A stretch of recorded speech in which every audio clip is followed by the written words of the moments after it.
Hello, good morning, happy Sunday to everyone. Ganito, mag-content tayo ng magandang bagay, hindi yung ipakita natin yung sarili nating hubad.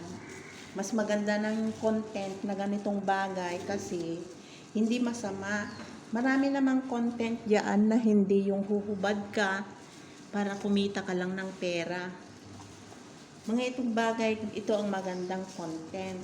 Yung naglilinis ka, nagluluto, okay lang yan. Kasi malinis, hindi yung pakita mo lahat ng katawan mo para lang kumita ka ng pera. Hindi yun ang solusyon na magkaroon ka ng pera. Magkaroon ka ng magandang bagay na ikakabuti sa iyong sarili. Hindi yung gumawa ka ng hindi maganda. Content ka ng ganito, maglinis, magluto, yan ang maganda.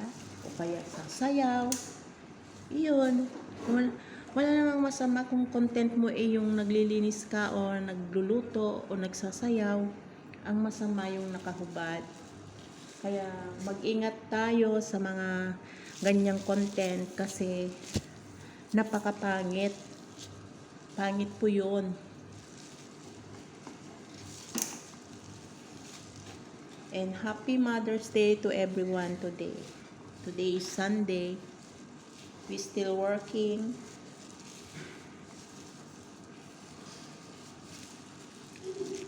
Bye.